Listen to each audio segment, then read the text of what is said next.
pegado acá, ¿todo bien, más o menos bien, o lo pongo más grande? ¿Está bien? O lo pongo... Lo que pasa es que por ahí a veces se me... Los comentarios que pongo abajo, no se me... Voy a poner 35, 135. Ahí va. Estábamos en estos dos versos, donde fue lo último que hicimos. Justamente habíamos terminado con sanguine is frontemporis tempora pingit. Habíamos visto la importancia del verso anterior. Si ustedes se fijan, a su vez, este verso que comienza con aere naiadum, ¿no? Pulcherri naianco equidenti, lo poníamos en comparación con el verso anterior por el hecho de que hay una figura retórica que no debemos olvidar, una figura retórica que es a la vez fónica y por supuesto también de posición, que es esta anadiplosis. El hecho de que el verso anterior a termina también con el nombre de la ninfa, o la náyade. Las náyades son las ninfas de las aguas. Y termina también en esa posición final. En consecuencia, posición final y posición inicial de la misma palabra se llama anadiplosis. Entonces, lo que veíamos acá, que yo insistí mucho en la clase anterior, esta cuestión del carácter cinematográfico que prácticamente nos plantea Virgilio a la hora de cómo posiciona a los distintos personajes que intervienen aquí, ¿no es cierto? Y que estamos casi, como yo decía, casi como un paso de comedia, ¿no? Porque estamos con este Sileno, que es el viejo sátiro, borracho, tirado ahí, con las guirnaldas que se le cayeron de la cabeza, con el cántaro también tirado, ¿no? Pendiendo de la mano, qué sé yo, ¿no? Y van estos dos pastorcitos que se van acercando y se le suma esta náyade, que observen ustedes que a través de lo que destaqué acá es la presencia, ¿no es cierto?, de una pentemímera. No nos olvidemos que esta es una palabra griega y en consecuencia esa E representa la eta griega y en consecuencia por eso es larga. Tenemos una pentemímera y al mismo tiempo se destaca la presencia de esta diéresis bucólica, por lo cual es también una pausa. Por eso algunos llaman también puntuación bucólica. A la diéresis bucólica la llaman puntuación bucólica.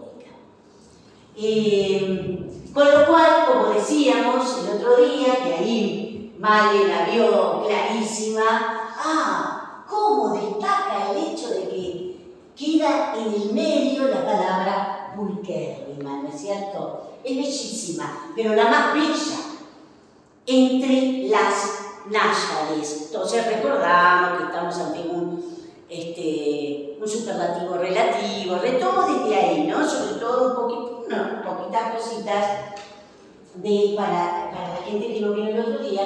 Entonces dice, la más bella entre las náyades o la más bella de las náyades, teniendo en cuenta que el autor se vale de este genitivo partitivo, ¿no es cierto? Bueno, y este huidente que tenemos acá, fíjense cómo la diéresis o la pausa, la puntuación bucólica nos deja el hexámetro dividido, ¿no es cierto? Por un lado se focaliza en L, y por el otro lado se focaliza en este viejo sátiro, ¿no? Este huidenti, dijimos perfectamente que es un dativo, es el dativo de un participio presente, activo, huidens huidentis, y que en realidad el propio Servio, en su comentario, dice que huidenti hay que interpretarlo como huigilanti. Como huigilanti. Eso yo lo hago en comentario, eso lo dice Servio en su comentario, que ustedes pueden acceder, como ya les mostré, que resulta muy simple y leer, ¿no es cierto? O leer, ¿cómo se llama? Yo me puse al que está mirando, ¿no? Y al que está mirando, y le agregué esto despierto, porque en realidad la mayor parte de los comentarios está siguiendo el comentario de Servio, y también los traductores tienen un poco en cuenta esto de que este sileno se acaba de despertar. Pero en realidad utiliza el verbo video.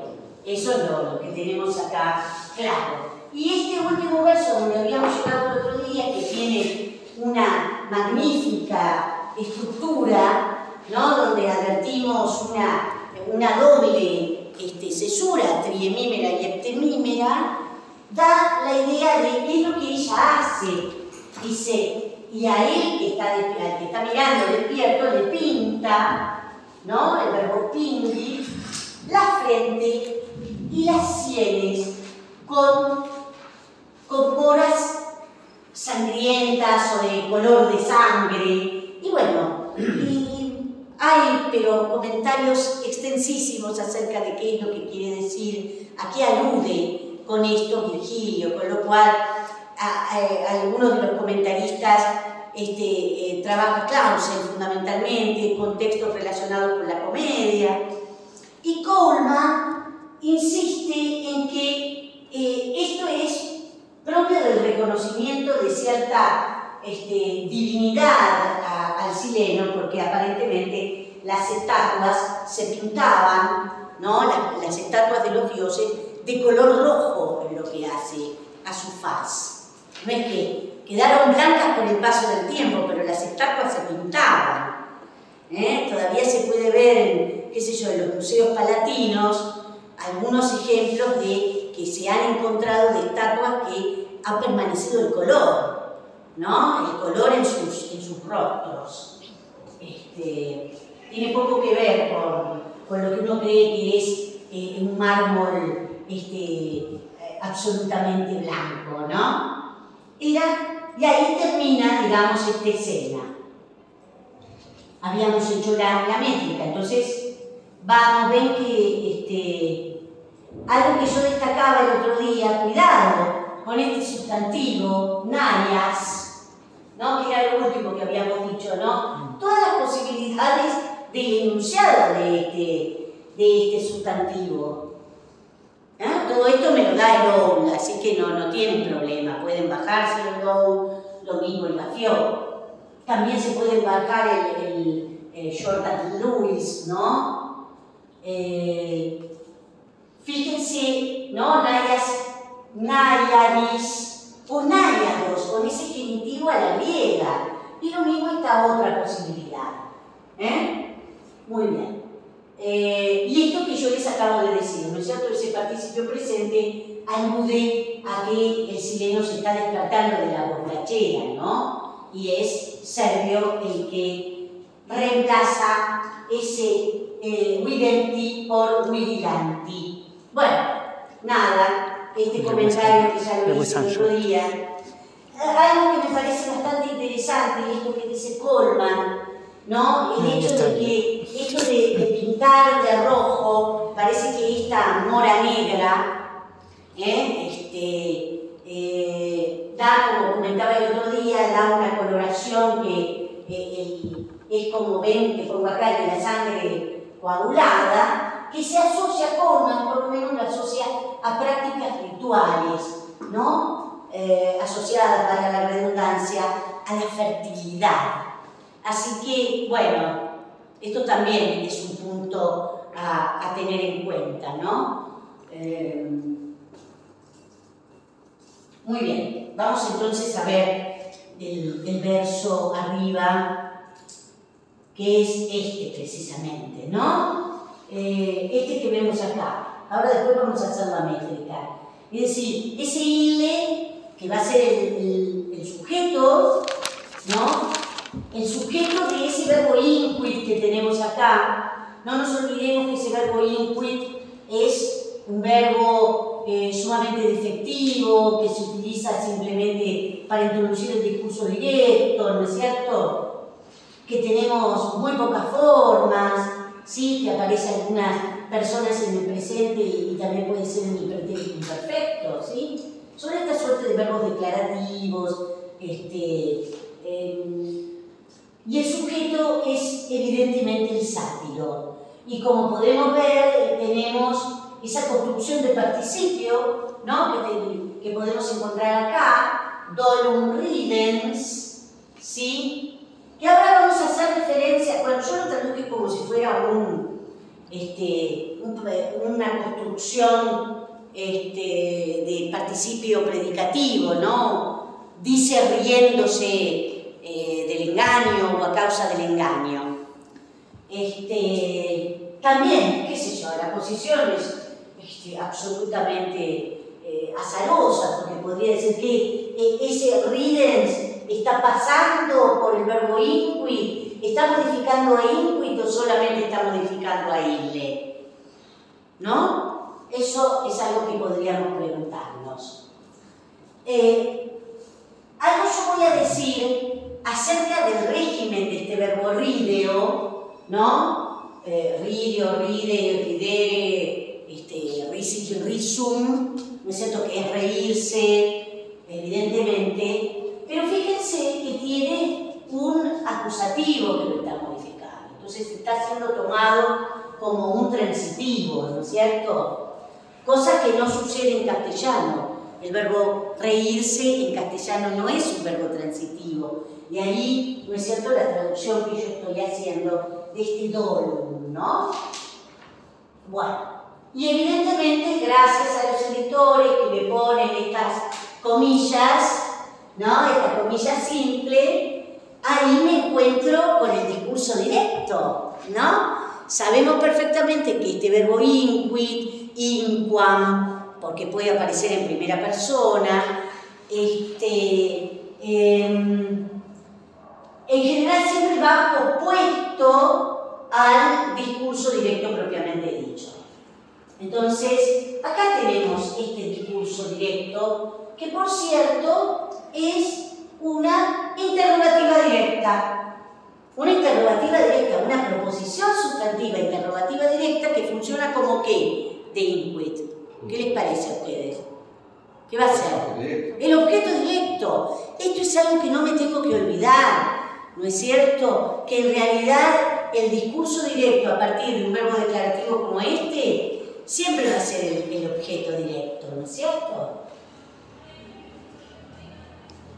Y bueno, fíjense que está introducido esa proposición, que es un discurso directo, con un pronombre ¿de qué tipo?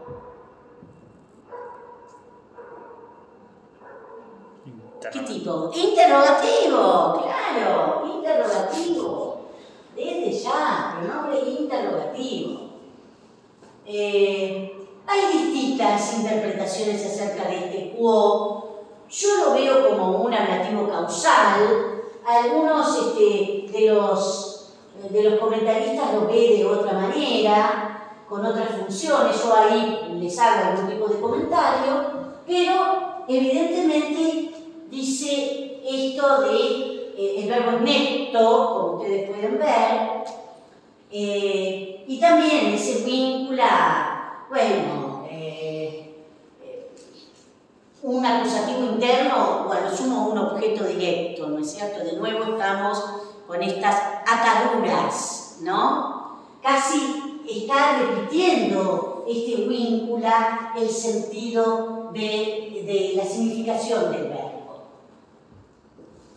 Entonces, ¿por qué me atáis o por qué me atan? También algunos lo interpretan como de finalidad a ese quo, como si fuera un dativo final. ¿Para qué? ¿Para qué me atáis? Yo, la verdad, el quo no puede ser un dativo de ninguna manera.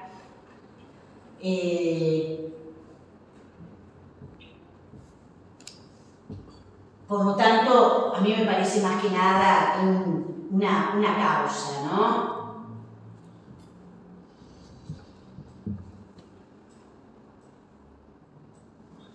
Eso me parece un poquito de error. ¿Ven esto que yo pongo acá con respecto al verbo rideo? Que ahora intransitivo puede estar construido con acusativo. Por lo cual podríamos pensar esto que yo les decía, como un acusativo, bueno, no sé, también de carácter interno, pero acá evidentemente está considerado un transitivo, ¿sí? Ven que esta doble posibilidad me lo da el diccionario, ¿no? Puede ser tanto transitivo como intransitivo. Algunos ven que dice el pronombre este quo entendido como final, como un ablativo final, porque dativo de ninguna manera podría ser, ¿no? Y el verbo, bueno, les pongo, como ustedes pueden ver, tanto todo el enunciado del verbo necto, ¿sí? Necto, nectis, nectere, neci, nexum, ¿no? Y bueno, y recordar algo con respecto a este verbo intuar, del cual ya hemos dicho algunas cosas. ¿Hacemos la métrica?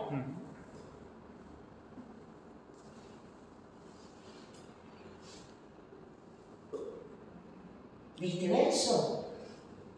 Ire dolum ridiens, quo vincula nectitis inquit. Claro, sí. Muy bien. Entonces, acá tengo por acá.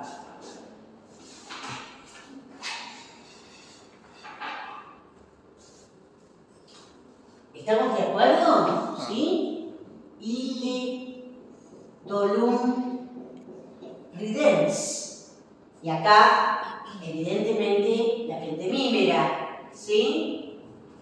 Se cierra acá con un espondeo, el pie, y tenemos dos táctilos seguidos, ¿sí?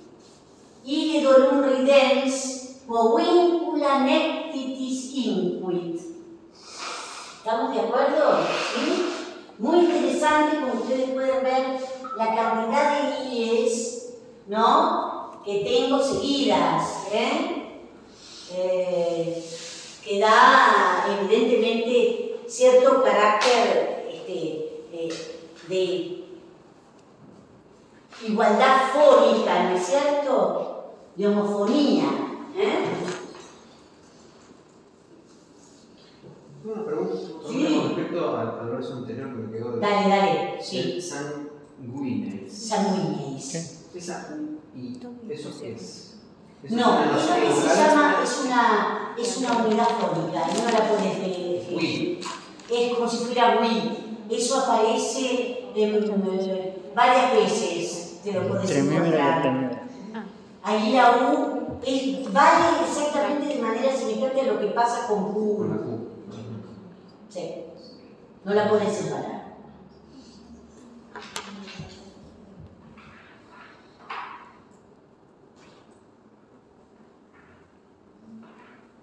Muy bien, vamos a este verso.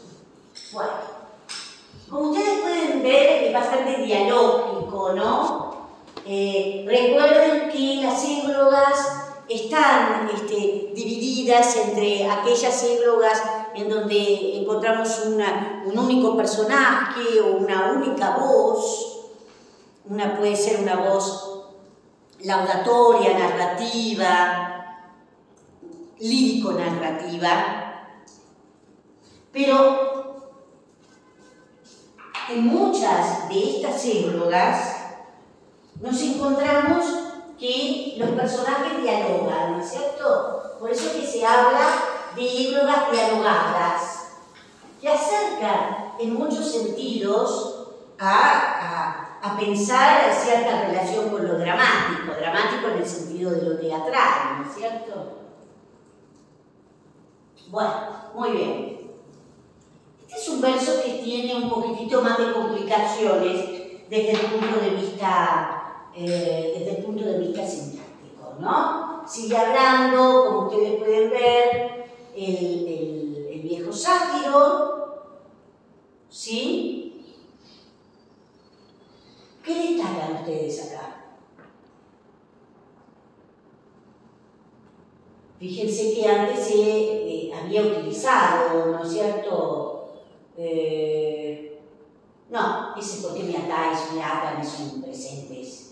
Acá también son presentes, pero ¿de qué modo? Imperativo, ese solvite, ¿sí? Segunda persona del plural del presente del modo imperativo, del verbo solvo. Nosotros tenemos ese verbo, lo tenemos y también en compuestos, ¿no es cierto? De ahí disolver, por ejemplo, absolver. Y como ustedes pueden ver, hay un objeto directo, que es ese me. Suéltenme. Bueno, yo les puse las dos posibilidades. Bueno, se los puse en un español rioplatense, ¿no? Si no, soltadme, desatadme, ¿no? Si lo hacemos en un español peninsular. ¿Y qué pueden decirme con ese pueri? Invocativo. Claro, la invocación. Y el problemita lo tenemos después, ¿no? Desde el punto de vista sintáctico. ¿Qué es lo que tenemos? A ver. Claro, ustedes tienen la traducción, sí, pero todas esas palabras, traduciendo lo que son apenas 4 palabras en latín. Es esa construcción. Sí, hay de eso, hay un poco de eso, pero vamos a analizar claramente. Yo tengo un predicado, que es este, y tengo un sujeto, que es este. ¿No es cierto? Esto podemos considerarlo un circunstancial de modo, y por supuesto el núcleo verbal. ¿Sí? Satis es un adverbio. Algunos hasta podrían decir que constituye una unidad significativa verbal, ¿no es cierto? Como si fuera una frase verbal, que perfectamente se puede aceptar. Como si fuera un sintagma, un lexema. El problema lo tengo acá adentro. Digo que este es el sujeto. ¿Cuál será el núcleo del sujeto? Es decir, este sujeto es en realidad una construcción de infinitivo. Una construcción de infinitivo. ¿Cuál es el núcleo del sujeto? Videre. ¿Cómo yo llego a la conclusión? ¿Qué podría decir? Porque por esa construcción con videre. Exactamente. Y además, Virgilio, muy respetuosamente de dónde hay que colocar las palabras, pone, ustedes eso también tienen que mirar, que siempre el núcleo verbal está al final y los elementos que dependen de ese núcleo verbal lo anteceden. Esto no deja de ser importante ante el hecho de que nos encontramos frente a dos infinitivos. Dos infinitivos. Es cierto también, como si fuera poco, que estos dos infinitivos tienen relaciones temporales o están marcando relaciones temporales diferentes. Porque por una parte, videri, ¿qué infinitivo es?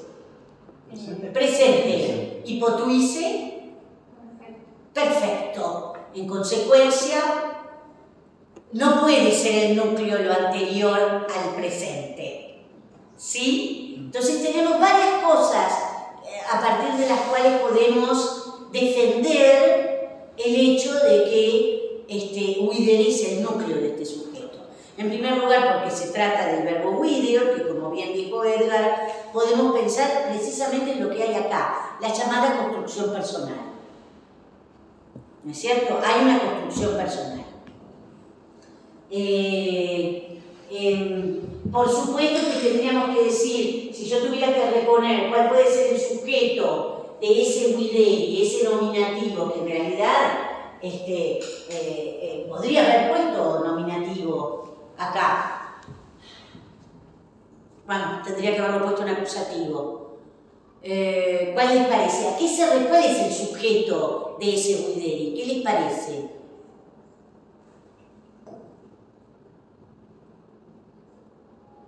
¿Potuise? No. Tiene que estar fuera. Está fuera el sujeto. En realidad es un sujeto tácito que es todo lo anterior, es esa situación de que lo agarraron dormido, lo ataron y no pudo defenderse. Entonces, si yo tuviera que imaginar un sujeto para este Guideri, es decir, eso que ocurrió, ¿no? Eso.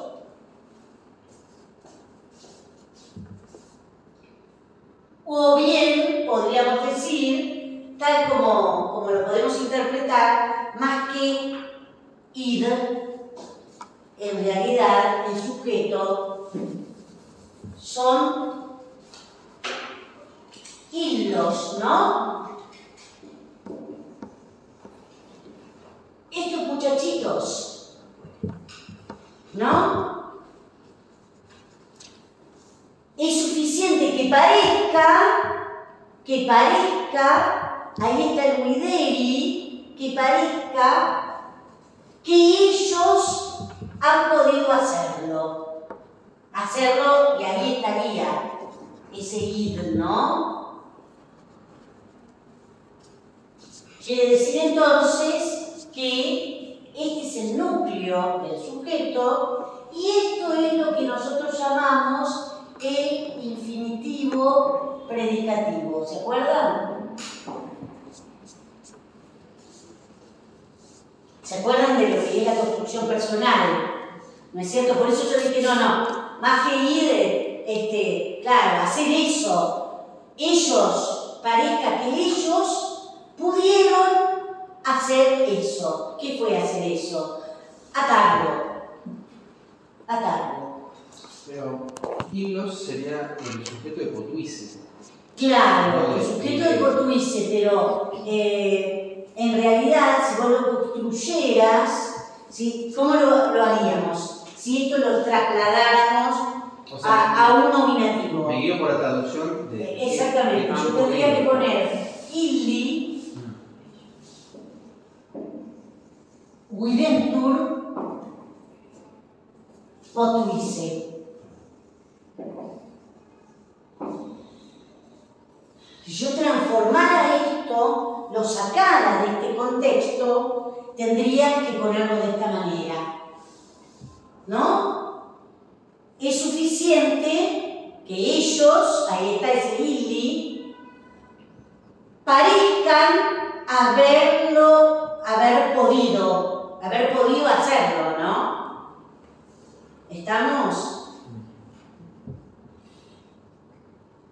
Si yo lo sacara de ese contexto de infinitivos.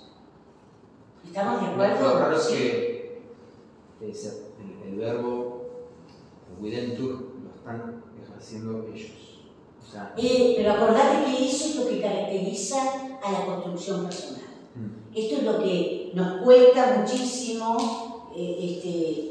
comprenderlo desde el punto de vista de qué es lo que sucede con las estructuras sintácticas, ¿no? Yo creo que les comentaba el año pasado, porque siempre volvemos a la cuestión de la construcción personal, porque nos cuesta a nuestras propias estructuras mentales entenderlo, que en inglés hay algo semejante con el verbo to say, en voz pasiva, obviamente, en voz pasiva. Si yo traduzco ese Guidentur Potuisse, decimos algo así como ellos parecen haber podido. O más literalmente son vistos. Exactamente, ellos parecen vistos haber podido. Ahí se entiende. ¿Estamos? Es como que son, claro, son pasivos. Sí, pero ojo que es el verbo video. Sí. El verbo video es deponente. Deponente. Sí.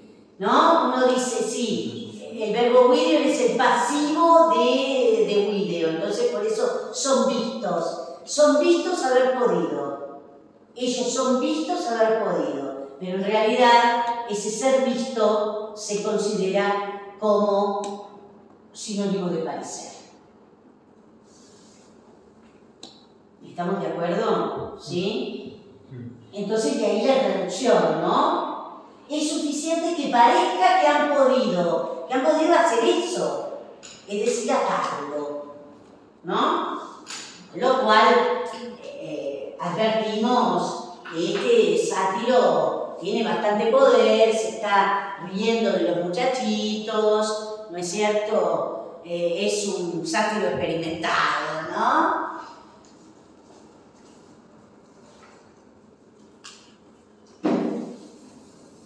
Y acá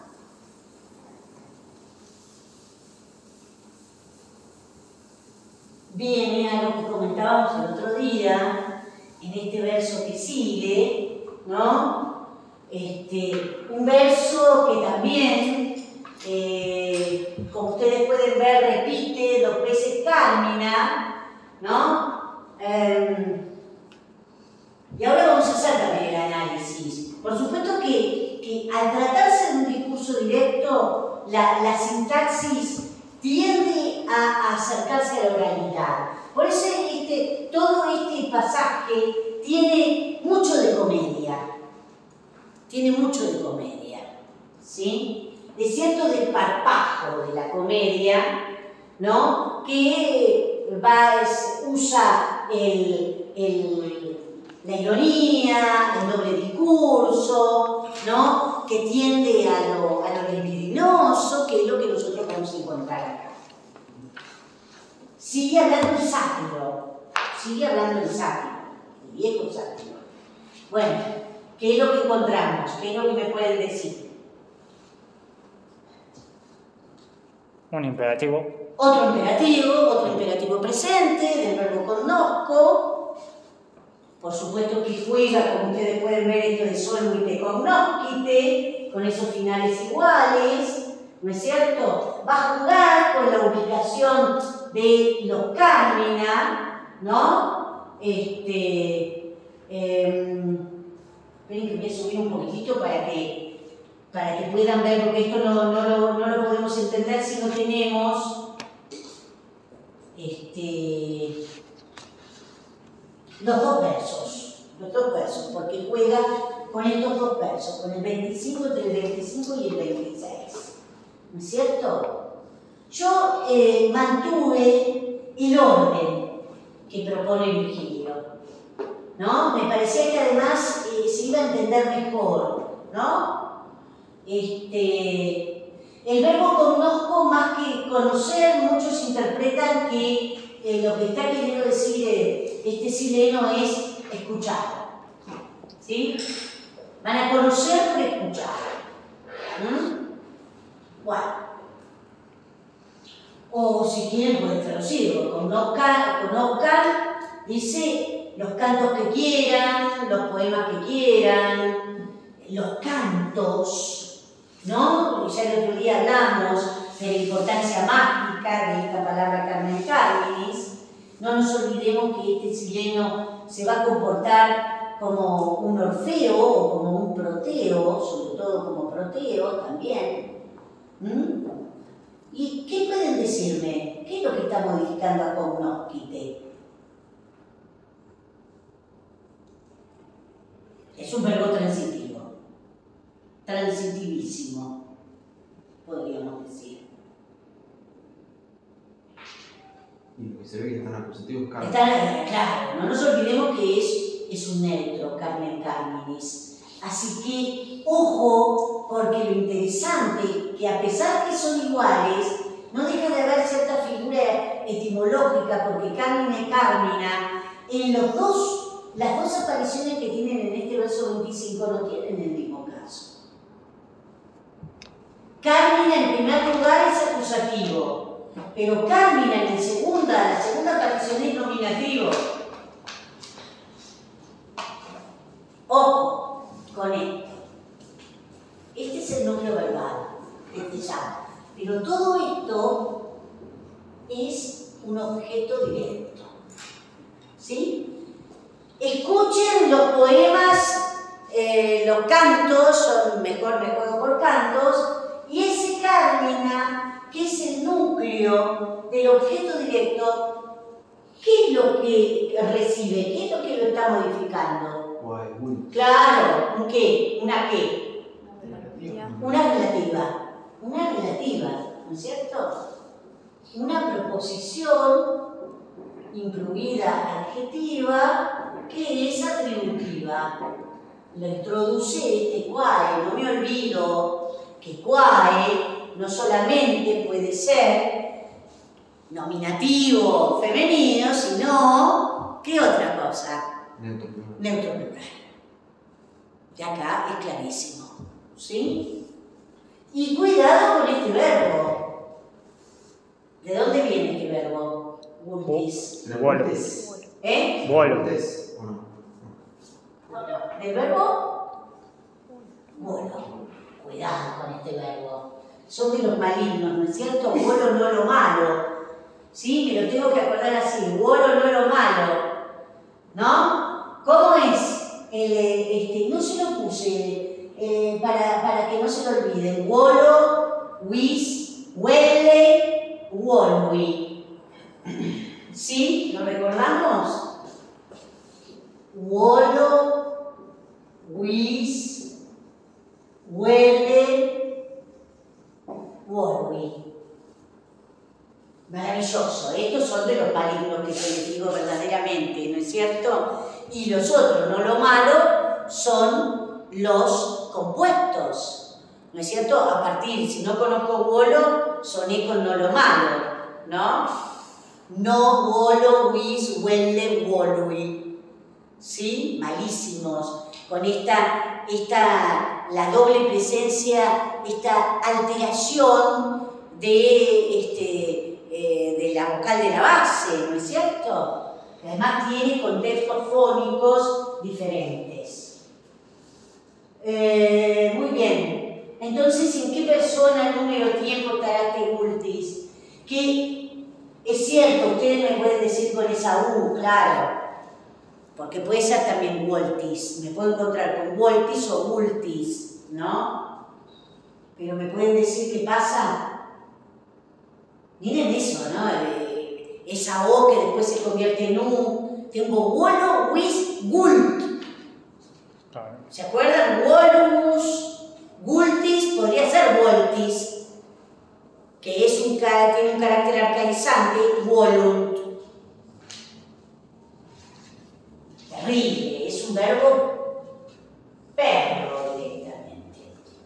Entonces, ¿qué me pueden decir? Hagan el análisis morfológico de ese verbo, que son los que aprendimos en latín 2. Presente indicativo. Presente indicativo, segunda del plural, exactamente. Viene jugando con esta segunda persona del plural porque se está dirigiendo a estos jovencitos, a estos pastorcitos. Entonces, por eso, vean que yo puse esto, ¿no? Los cargos que quieren, escúchenlos. Medio así, ¿no? Piensen ustedes toda la situación, el contexto de este personaje deforme, con una nariz, yo me la imagino así deforme, toda roja, con una panza prominente y otras cosas prominentes también, tratándose de un sátiro, ¿no?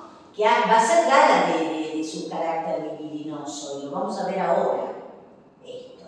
Entonces, a los pibes esto no le importa demasiado, le importa la chiquita que está ahí. Bueno, ¿qué pasa después? Ya les anticipé algo, que Carmina no está en el mismo caso que el otro Carmina. Entonces, de ahí el juego.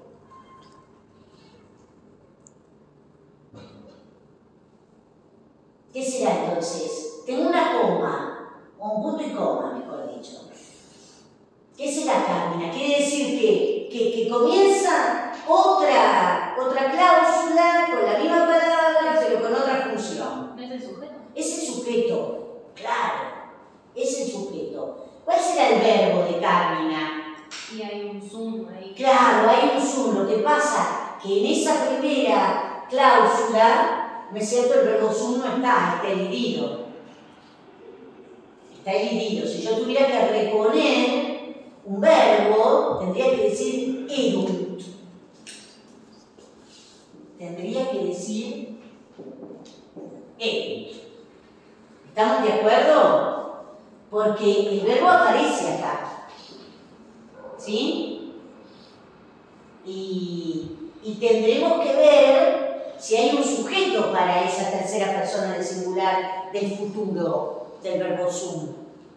¿Hay algún nominativo? Ayud. Este es el sujeto. Que lo extendemos hasta acá, ¿eh? Este es el sujeto. Por eso después veremos si es que vale esa cesura que yo puse ahí. ¿Sí? ¿Estamos de acuerdo? ¿Estamos de acuerdo? ¿Sí? Con esa D, gente, esa UD, eso es característico del neutro. En estos pronombres, bueno, es un pronombre indefinido, evidentemente, pero que sigue una característica propia de una declinación pronominal. ¿Estamos de acuerdo? Muy bien.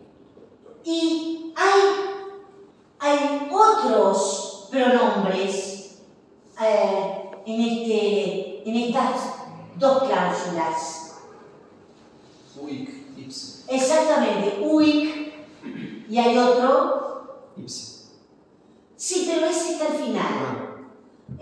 Porque después, vos fijate que, gracias a los editores, me dicen que, bueno, acá ponen un punto y acá tengo la comilla, por lo tanto termina el discurso directo.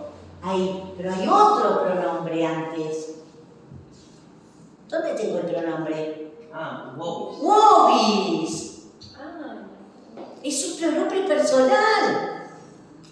Negativo. es el negativo de Juega. Y uic Negativo también. es el dativo también. Es el dativo de ic, ai, ok, ¿no es cierto? Ic, ai, ok. Entonces, wobis en el final del verso 25, uic en el comienzo del verso 26. Wobis, dativo, ¿no? ¿A quién se refiere ese wobis? ¿Con quién está hablando este viejo sátiro? Con Puberi, ¿no es cierto? Y ese uic, el problema, en realidad, es que es indeterminado desde el punto de vista del género. Puede ser un masculino o un femenino. Ya me parezco a la cana, ¿viste? Cuando dice un masculino o un femenino. ¿Neutro también? ¿O no? También neutro. Sí. Absolutamente indeterminado. ¿A quién se referirá? Claro, en la traducción ustedes se dan cuenta. ¿A quién se referirá? ¿Por qué yo traduzco para esta? ¿Quién es esta? La doncella. La Náyade. ¿Estamos de acuerdo? Ustedes no se olviden de quiénes son todos los personajes que están en escena. ¿No es cierto? Tengo a los dos Puberi. Por eso algunos también, bueno, Sergio cree que son también unos satiritos, que son unos jovencitos sátiros.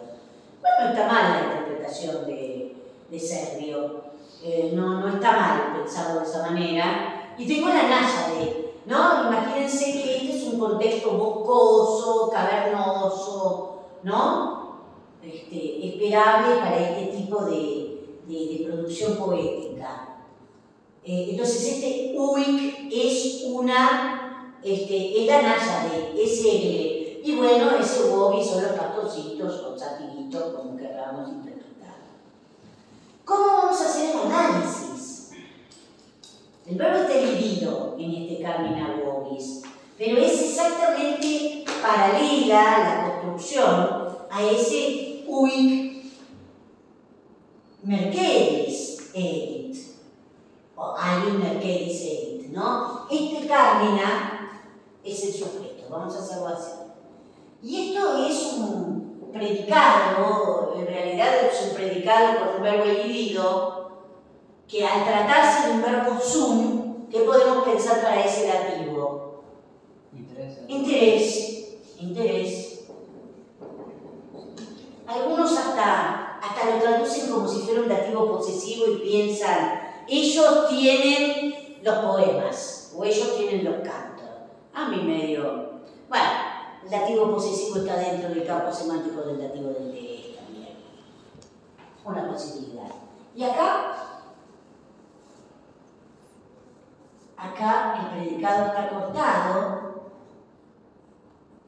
núcleo edit, este uy que es también el dativo de interés, porque yo les dije que es paralela, en cierta forma, la construcción, y tengo ese aliud, ¿no? Modificado por un genitivo, Merques, Mercedis, y ahí viene el nombre Mercedes, ¿sí? O Mercedes. Este es un neutro. Ustedes en la traducción que yo puse pueden imaginarse qué tipo de genitivo es ese. Es un neutro, es un pronombre indefinido. Por lo tanto, ese genitivo, ¿qué será? Partitivo. Partitivo, exactamente. El genitivo, partitivo. Uno de los contextos esperables es que esté modificando a un pronombre indefinido y como si fuera poco neutro. Genitivo, partitivo. ¿Sí? Por eso esa traducción que yo hice. Para vosotros o para ustedes, si es que vamos a seguir en el contexto del castellano del Río de la Plata, para ustedes, como yo también les puse ahí, los cantos. Y serán los cantos. Para esta, evidentemente utilizando, ¿no es cierto?, un demostrativo que nos lleva a pensar, ¿no?, lo que vimos en ese texto plautino de Latín 2, donde el uso de los demostrativos era ingente, ¿no es cierto?, tiene este carácter netamente deíctico. Para esta será, yo puse habrá, lo puse como si fuera un partitivo, ¿no?, un posesivo.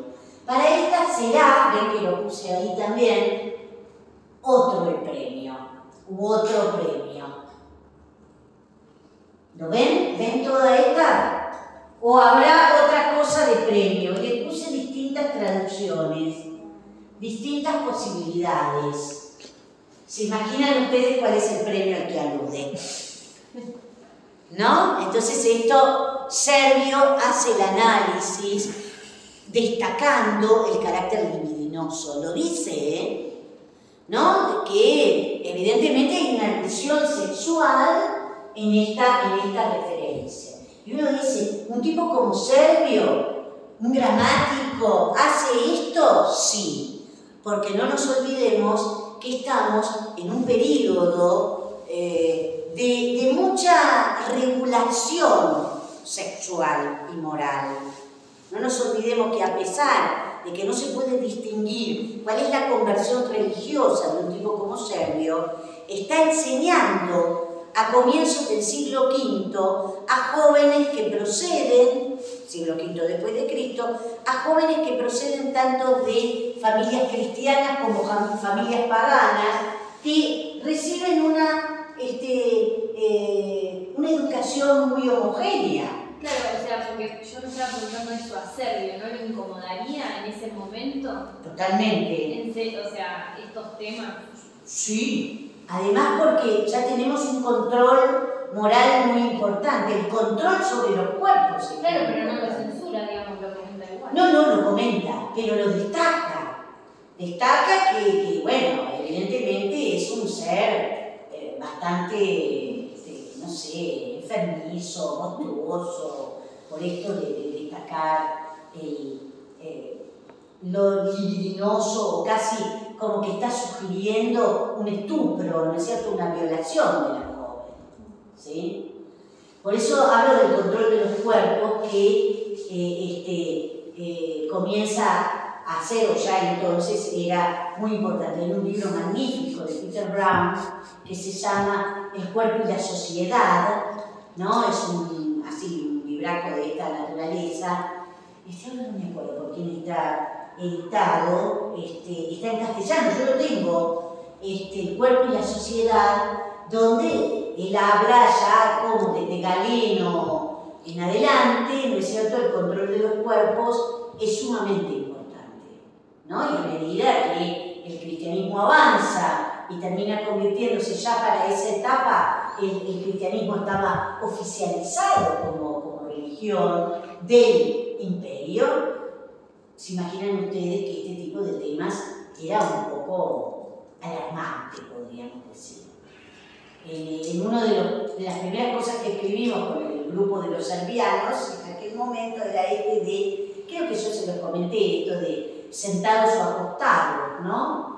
Como destaca Servio un pasaje del libro séptimo de la Eneida, cuando llegan al palacio del rey latino, que él les sirve una comida y están sentados, comen sentados, frente al banquete del libro primero que organiza Dido cuando llega Eneas y los suyos, donde están acostados a la manera oriental. Entonces Servio destaca eso, El comentario de Servio apunta a los valores morales de latino con toda su ascendencia frente a la luxuria oriental representada por la reina Dido. Así que había mucho control por parte del gramático, estaba bajando línea a los jóvenes adolescentes que estaba formando, porque iban a ser los próximos burócratas imperiales. O sea que para esa época ya se habían olvidado de que los propios romanos organizaban banquetes en los triclinios. Sí, él lo destaca, Ya eso era cosa de la pars orientales, digamos. Claro. No te olvides que todo lo que tenga que ver con el rojo, la púrpura, ¿no? Sí. Eso de Oriente como lo ampuloso, decadente. Lo decadente, exactamente. Sí. Cuánta tinta se ha escrito sobre eso. Cuánta agua ha pasado, ¿no? Ah, sí. Bueno, vamos a hacer la métrica de esto y los dejo descansar unos minutitos. Creo que este no lo habíamos hecho, ¿no? El 25 no habíamos hecho la métrica.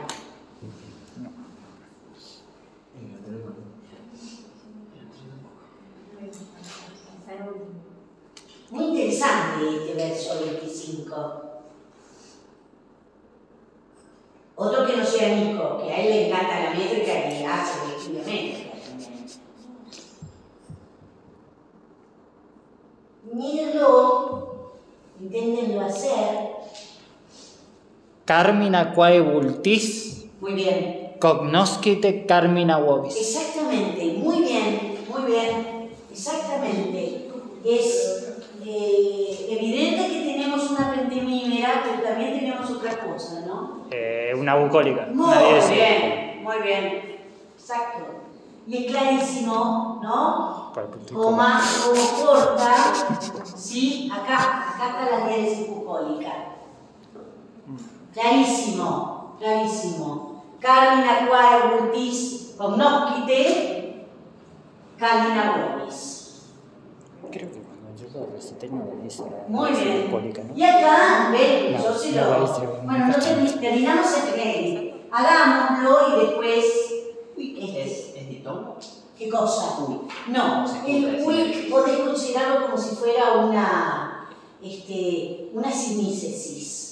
Como que es una sinéresis, es decir, se unen esas dos vocales en una sola unidad fónica.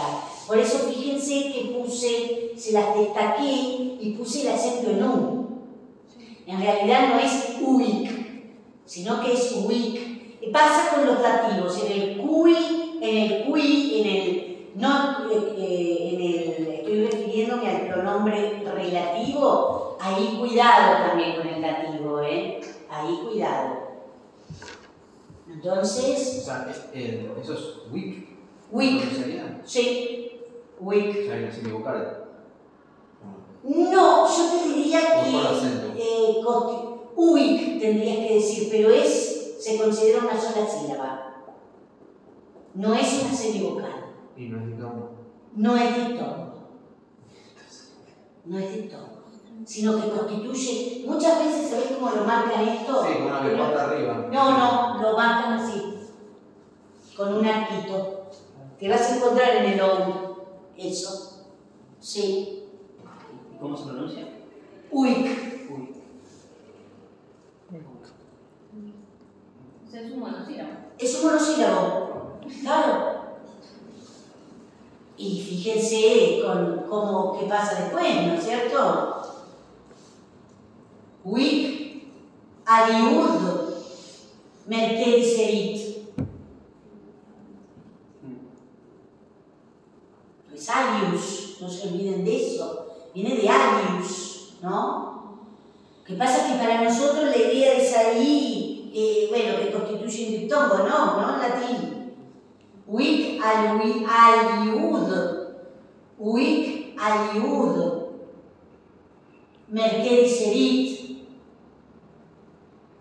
Y después, Simulin Kipitipse. Simulin Kipitipse. Miren ustedes el juego, ¿no?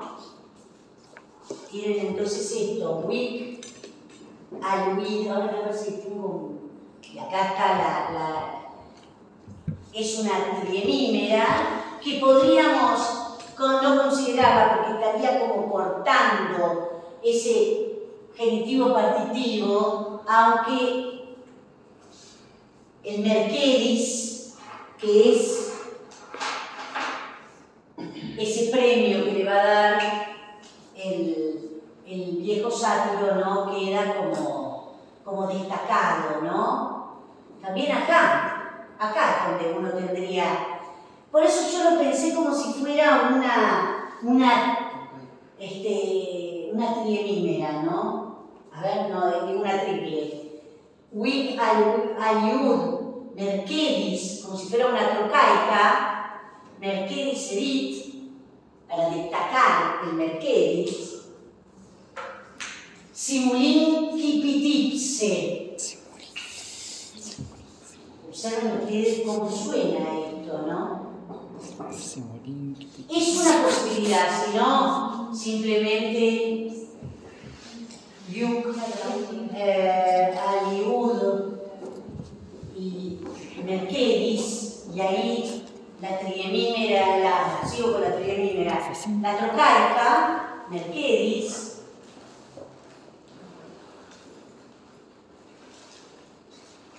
y ahí sí, sin lugar a dudas. Estamos, ¿sí? Para no cortar por ahí el núcleo con su genitivo partitivo, ¿no?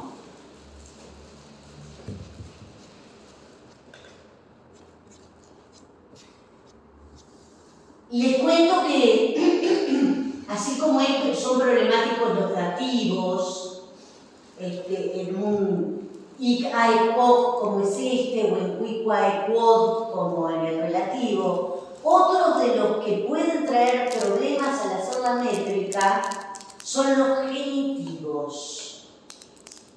Los genitivos. Así que cuidado cuando ustedes se encuentren con uius o, por ejemplo, cuius.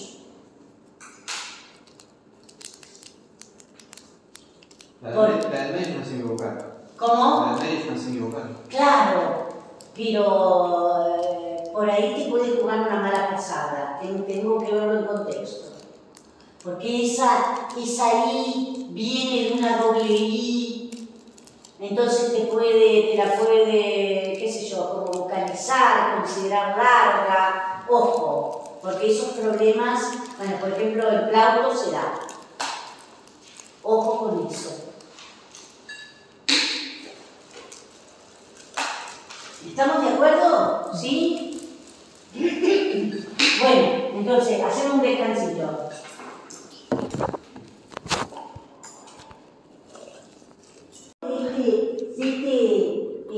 Algo que, por ejemplo, a Eleonora Tola le gustaría mucho que nos detuviéramos en fíjense la posición, ¿no es cierto? UI, y acá que tenemos IU.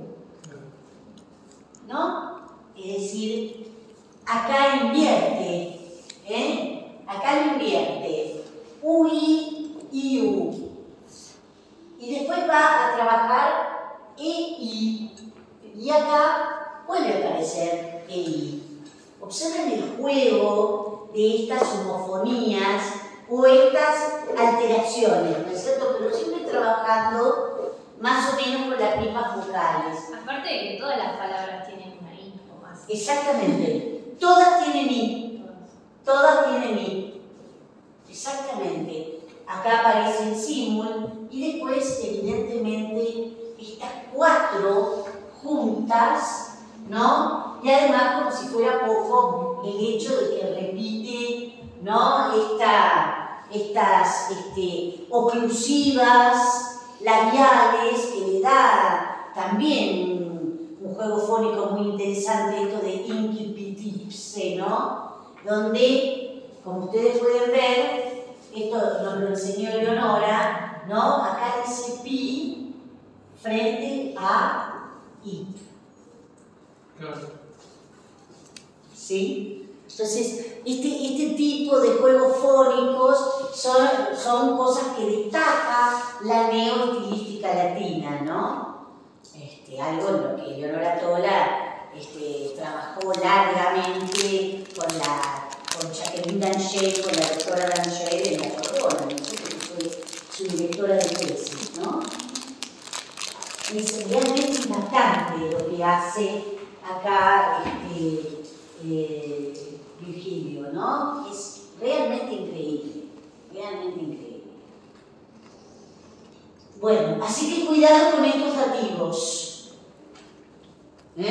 Y no se olviden, bueno, creo que yo jugué a la posibilidad de una triemímera bastante suave, podríamos decir, bastante que también la podríamos eludir, pero lo que no puedo olvidarme es que estoy acá ante una trocaica, ¿no es cierto? Ante una trocaica. Mercedes, con lo cual destaca la cesura trocaica. ¿Sí? Destaca la palabra, eso es lo que quiero decir. Bueno, muy bien. Esta cesura, evidentemente que no la podemos eliminar, esta terminera, porque observen dónde es que cae, ¿no es cierto? Es donde termina el discurso directo y comienza lo que va a ser el canto de este sileno, ¿no? Al momento, con ese símbolo, él mismo comienza, da comienzo. Es decir, que ese incipit casi tiene el valor de un declarativo, ¿no es cierto? Bueno, y antes de pasar a lo que va a ser el canto propiamente dicho del sileno, vamos a destacar algunas notitas que quiero que ustedes le presten atención. Bueno, esta ya comentamos, ¿no? Acá les pongo, para que no lo olvidemos, el enunciado de este verbo solvo, cuidado, como ustedes pueden ver qué pasa con ese supino, ¿no? De ahí viene, como ustedes pueden ver, la palabra solución, ¿no? La solución viene de este verbo solvo. Y después destaco esta cuestión que estuvimos dándole largo y tendido a esta estructura del satis potuisse videri, ¿no? Después, nada, también cosas que destaqué, se carmina, quae multis, cognoscite, y este sentido del verbo por escuchar, que aparece la crítica destaca, que es tomado de Lucrecio, ¿no es cierto? El verbo cognosco con el sentido de escuchar. Y nada, lo que también hemos señalado, la cuestión posible de ese vobis y del uic como dativos de interés posesivo, conforme como lo querramos ver, y algo que ya hemos destacado acerca de la lascivia del sátiro según Sackler. Entonces, ahora sí, vamos a comenzar a trabajar con el canto del sileno. Lo tenemos acá. acá empieza, como ustedes pueden ver, otro momento dentro de la égloga, ¿sí? Terminó, evidentemente, este paso de comedia, ¿no? Este diálogo y la voz que encontramos a partir de este tungüero, o tungüero, si lo digo en prosa, es la voz del sileno, ¿no? Frente a esto que ha dicho antes, simul incipit ipse, esto es lo que comienza. Comienza este canto cosmogónico, ¿sí? Este canto cosmogónico. Bueno, nada, ¿qué les parece? ¿Qué destacarían ustedes de esto? Yo acá lo separé, pero ustedes van a ver, si van al texto, que esto está junto, ese juez es un juez crítico, ¿no? Ya estaba entrando en pánico. ¿Eh? Ya estaba entrando en pánico. ¿Ya te está dando pánico? Fue solo. Claro, que fue solo, ¿no? Bueno, ya de por sí, fíjense el polisíndeton que está generado. El polisíndeton quiere decir esta acumulación de coordinantes que evidentemente provoca cierto ritmo, ¿no? Faunosque ferasque, como si fuera poco con esa reiteración de esta fricativa inicial de ambas palabras, faunosque ferasque, ¿sí? Ahora después lo vamos a ver cuando hagamos la métrica del examen. Pero ¿qué les parece? ¿Qué ven ustedes ahí? ¿Ahí tengo algún verbo? Videres. Bueno, analicemos esa forma. Subjuntivo. Imperfecto. Segunda persona del singular del pretérito imperfecto del subjuntivo. Y también a mí lo que me da terror es cuando veo un subjuntivo en oración principal. Porque cuando lo veo subordinado me atengo, ¿no?, al subordinante. Y entonces ahí medio puedo jugármela, ¿no? Pum, con un subjuntivo de esta naturaleza, no dudo que es un temporo causal, un ut más un subjuntivo, así podría ser una final, por ejemplo, podría ser una sustantiva, desde ya. Pero, y qué sé yo, en un ut consecutivo tampoco me temblaría mucho la mano si tengo algo previo que así me lo indicara, pero cuando tengo un subjuntivo así en oración principal, la cosa viene jorobada, ¿no? Porque ahí tenemos que pensar cuál es el matiz que pretende con ese subjuntivo, ¿sí? No nos olvidemos de algo, que el subjuntivo presente y el pretérito perfecto indica fundamentalmente lo posible, lo potencial, lo eventual. Y muchas veces, lo cual no quiere decir siempre, por lo que vamos a ver acá, los otros dos subjuntivos, los llamados tiempos secundarios, que es el pretérito imperfecto y el pretérito pluscuamperfecto, generalmente expresan la irrealidad. ¿Estamos de acuerdo? Entonces, esto nos lleva a pensar que estaría este sileno al utilizar un pretérito imperfecto señalando una irrealidad. Se supone que este canto que él está llevando adelante es un canto de algo que se ha referido en tiempos inmemoriales, ¿no es cierto? Es esta palabra mágica de una edad, qué sé yo, imposible de poder determinar, de definición mítica, ¿no es cierto?, a la que va a referirse. Y como si fuera poco, aparece una segunda persona del singular.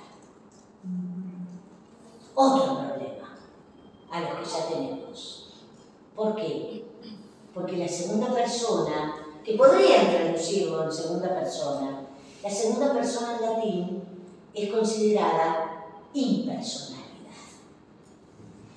Lo impersonal. Nosotros también. Una cosa, cuando en la vida cotidiana, sí, estamos hablando con alguien y uno le dice, ¿vos te creés que esto no es así? Ahí vos estás refiriendo refiriéndose a alguien directamente. Pero si uno cree, eso es impersonal. Si te crees, ¿no? Y también podría ser impersonal, y nosotros usamos la segunda persona como tal. Puedes, por ejemplo, decir, vos vas y ahí te tropezas. Claro. Vos vas. Y no te estás refiriendo. Es como diciendo uno va. Uno va, exactamente. O se va ahí y te tropezás. Estas son las tres posibilidades que usamos para referir la impersonalidad. Hoy, como si fuera poco, es decir, en latín también pueden usar la voz pasiva para la impersonalidad. Eso lo pueden leer en la sintaxis, ¿no es cierto? Cómo el uso de la voz pasiva es impersonal. Por ejemplo, un verbo intransitivo como el verbo eo puede tener formas pasivas. Y esas formas pasivas del verbo eo son impersonales. Por ejemplo, itur, que por ahí alguna vez lo vieron y hay frase. Itur, ¿qué significa itur? ¿Cómo se traduce? Se va. Se va. O se está yendo. No sé si se está yendo. Se va. Y se dice en voz pasiva.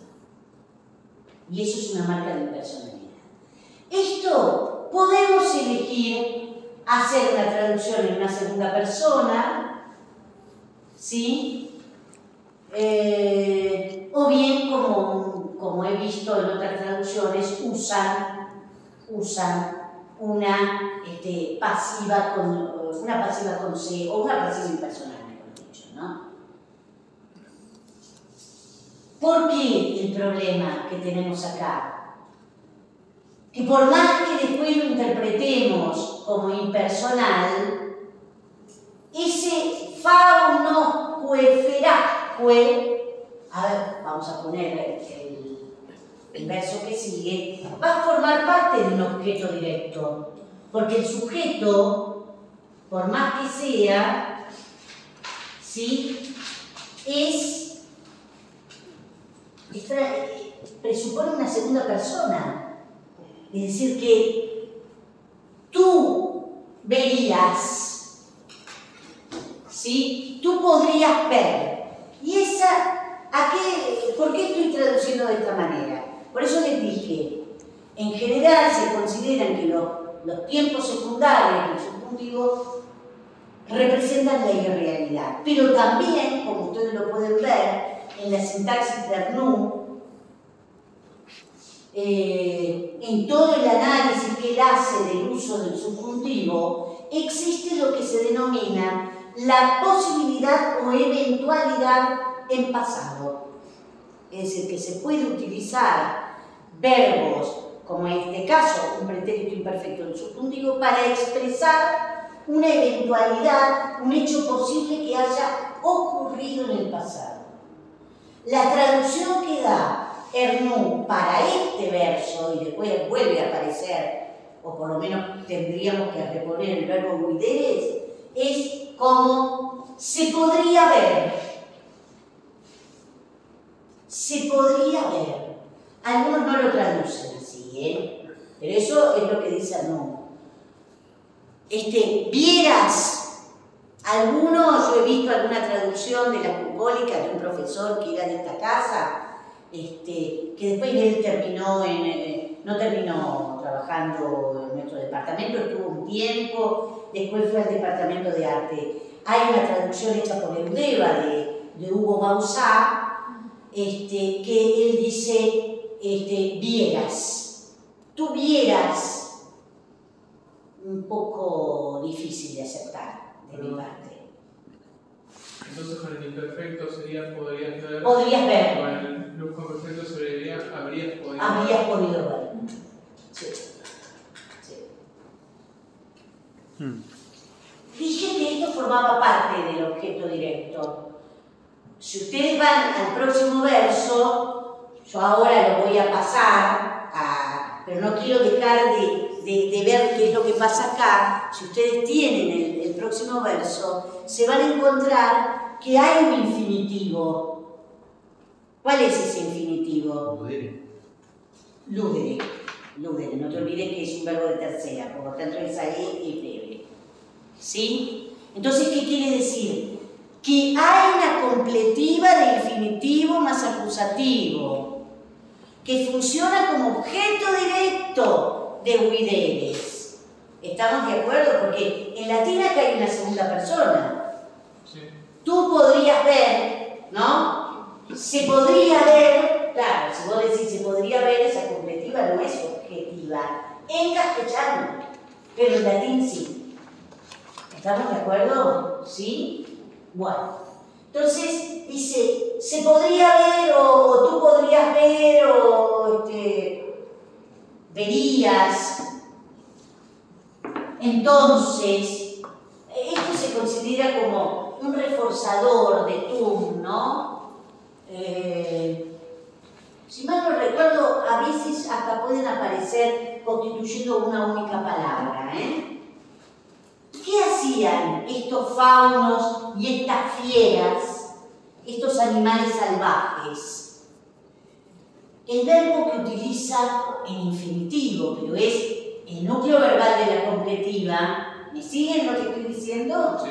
Que es ludere, utiliza ludere.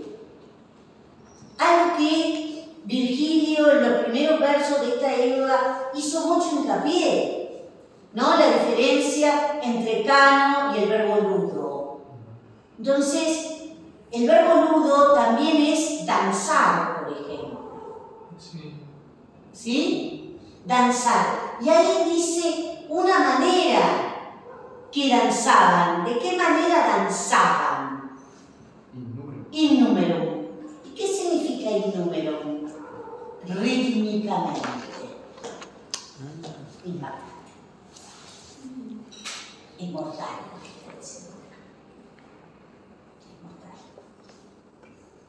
Este poema te da vuelta la cabeza, por donde lo mires, ¿eh? Entonces, él está comenzando un relato, como ustedes pueden ver, es un relato mítico, ¿no? De algo que ocurre en tiempos inmemoriales, que evidentemente este sátiro que tiene un conocimiento por haber vivido quizás eternamente y que lo ha visto, eso, de que tanto los faunos como las fieras salvajes, danzaban rítmicamente, danzaban a ritmo, podríamos decir, ¿no? La palabra numerus tiene el sentido de ritmo, ¿no? No por nada esto de marcarte el ritmo para bailar. ¿Estamos de acuerdo? ¿Sí? Bueno, ahora después vamos a hacer la métrica, pero sigamos un poquitito, ¿no? Para que vean nada, ¿ven? Algún comentario más sobre este adverbio tum, que es reforzado por güero, refiriéndose a un tiempo anterior. Y según Clausen, según esto, uno de los editores que se lo pueden bajar, solamente aparece en las églogae, ¿sí? Bueno. Y ese 39 que yo le puse como número a este innumerum es evidentemente un circunstancial, ¿no? Es un circunstancial de modo. Rítmicamente. Y aparece en Lucrecio. Aparece en Lucrecio. ¿Sí? Bueno. ¿Ven? Acá tienen. Entonces, por cierto, ¿sí? Podrías ver, se podría ver, yo le puse las dos traducciones, ¿eh? Podrías ver, o se podría ver, el número pone directamente como se podría ver, ¿eh? Que danzaban al compás o danzaban rítmicamente, ¿sí? No solo los faunos, sino también las fieras. ¿Por qué no solo, sino también? Por esa repetición de los cue. Sí, que yo lo entendí así, pero podrían, qué sé yo, poner simplemente un ni. Me parece que lo que quiere demostrar que toda la naturaleza estaba digamos, danzando rítmicamente. Claro, digamos, el hecho de que no fuera necesario no lo fue, le hace énfasis y ese énfasis se reduce con el giro coordinante. Claro. ¿Sí? Aparte lo que quiero que interprete, que es un poco a lo que apunta Arturo Álvarez, es el hecho de que acá de alguna forma Sileno, que se está rememorando este tiempo milenario, este tiempo mítico más que milenario, es evidentemente la palabra que lleva a que faunos y fieras se pongan en movimiento, casi con un valor de palabra órfica, ¿no es cierto? No nos olvidemos que Orfeo era a través de su canto y de la música de su flauta quien podía mover toda la naturaleza, ¿no es cierto?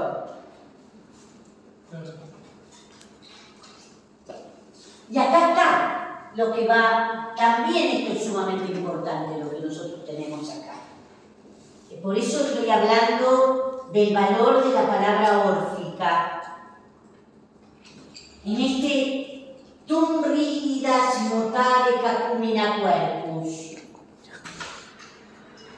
Vean que yo les puse, ¿no? Como si se volviera a repetir el verbo videres. Quiere decir que esta segunda parte, ¿sí? Prácticamente el resto de este hexámetro queda solamente afuera ludere, ¿no? El resto de este hexámetro, y además comprueben ustedes que aparece de nuevo el adverbio tum, ¿no? Repetido, en forma de paralelismo, es una segunda completiva. ¿Estamos de acuerdo? Es una segunda completiva objetiva que está modificando a ese videre que quedó allá arriba.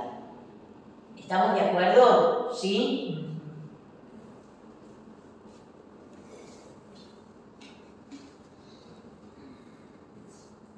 Y internamente, por supuesto que este es un circunstancial de tiempo, esta es la segunda completiva, la otra quedaba cortada, ¿no? Pone ben ludere en esa posición, terminando la estructura de la primera completiva. Este es el predicado. Miren ustedes cómo corta todo esto, ¿no? ¿Sí? El sujeto de este segundo verbo es rígidas cuerpos. Y este es el objeto directo. Acá es donde nosotros estamos ante un eco órfico. No solamente el hecho de que las fieras y los faunos danzaran rítmicamente, sino que la segunda cosa que advertimos, donde la palabra mágica parece tener mayor sentido, es que algo tan rígido, tan duro, como son las encinas, que son las quercus, ¿sí? Mueven sus copas, mueven sus cimas, ¿no? Mueven sus puntas, la punta de sus copas.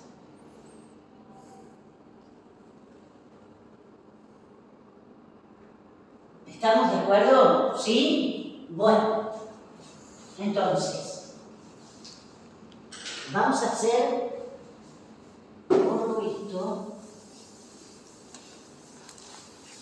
Vamos entonces a hacer la métrica de estos versos. Así ensayamos. Ustedes ven que cuanto más métrica hacemos, mejor nos va. Insisto en la repetición del tum, ¿no? es clarísimo. Aparece la economía sintáctica tan característica del latín de poner una sola vez el verbo principal, que si ustedes, esto, yo siempre digo, que si ustedes ponen esto en prosa, sacan de la línea de verso y la ponen en prosa, Wideres queda en el medio. Queda prácticamente en el verbo, en el medio. ¿Sí? Porque por un lado está la primera completiva, solamente le quedó Ludere ahí, medio se le chispotea, bueno, no tenía por ahí métricamente dónde ponerlo, pero la segunda completiva viene después, por lo cual queda en el medio Wideres. ¿Sí? Vamos.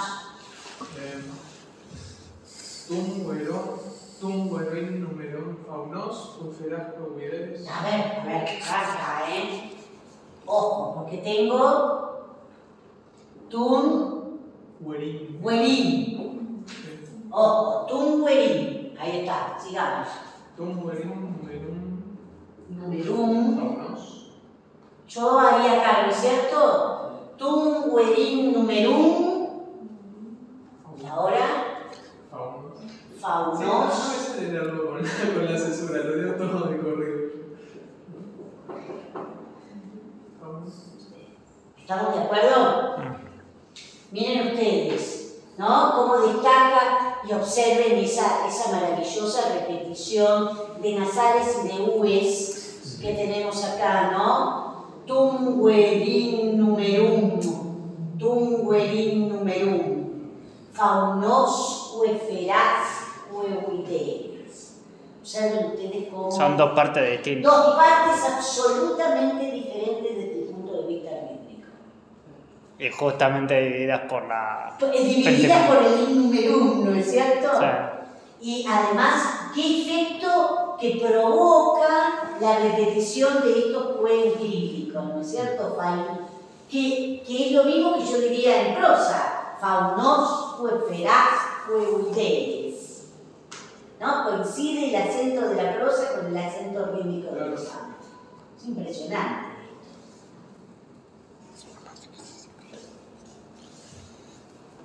Vamos al otro verso.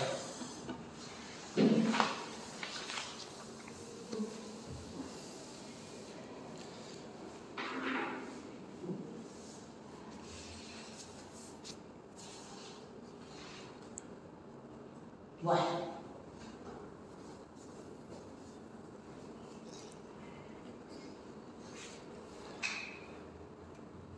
Ludere tum rigidas mutare cacumine cuerpos. Sí. Suele poner tú. Sí, ludere tum, ¿no? Podríamos pensar ahí una triémimera. Y después pienso en la trocaica, Una pentemímera, no sé. Tienes una pentemímera ahí, ¿no? Sí. Podría ser rigidas. Ludere tum rigidas, que aquí, ahí lo corta, ¿no? Y luego dice motare cacumina quercus, ¿no? Como la segunda parte del hexámetro. Motare cacumina quercus. Además, cierra el énfasis. Sí, exactamente. La oposición. Exactamente. El hecho de que El juego siempre está en la primera. esa oposición entre rígidas y motare, ¿no? Y además piensen que la encina es sumamente dura. ¿Saben cuál es la encina, no es cierto? También aparece quercus, ilex ilicis es la otra forma de llamar la encina, ilex ilicis, y es el árbol, es un árbol de carácter profético, ¿no? Es el árbol asociado con Júpiter, ¿no? Es un árbol de una enorme importancia, y esto no deja de tener un carácter profético, lo que está diciendo el viejo chileno, ¿eh? Muy bien. Y vamos a hacer alguna, antes de pasar, ya nos estamos, unos minutitos, hacemos un repasito de algunas notas.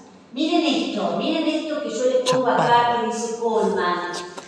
Dice, hablan por favor como seres salvajes, una especie de hombres lobos.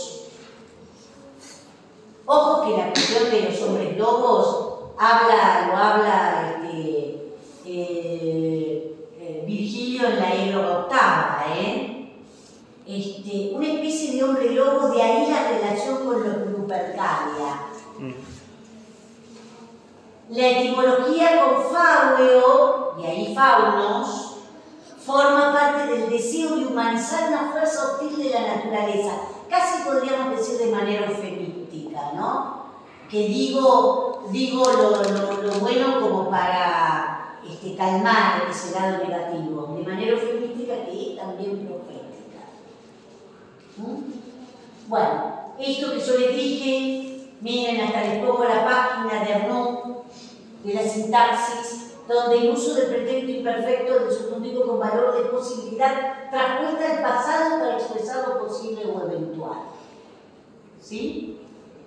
Bueno, y nada, el infinitivo como núcleo verbal de la completiva, bueno, motare, interesante, porque motare es el frecuentativo de moveo. No se olviden moveo, mover, movi, motu. Y de ahí el verbo moto, que es lo que no está el infinitivo motar. Bueno, y esto, cacumen cacuminis. Ojo con esa palabra, y lo que yo planteo acá es un adiunaton. El adiunaton es lo maravilloso. Lo maravilloso como producto de la ruptura de las reglas naturales. Ese es el adiunaton. Como en este caso que el orden natural traspuesto a través de una oposición, ¿no? Recuerda acá, tendría que haber puesto, no recuerdas, que las encinas son los árboles obedientes a la vida de Orfeo. ¿No? El hecho de cuál es el adiunaton que se produce, cuál es esa oposición que rompe las leyes naturales, que algo tan duro como la encina se mueva. O que los faunos y las fieras que no tienen, no están relacionados con las reglas, dancen siguiendo un ritmo. Pero esto es mucho más plausible como adiunaton. ¿Sí? Bueno, y nada. Y nos fuimos. Es un texto para la fascinación,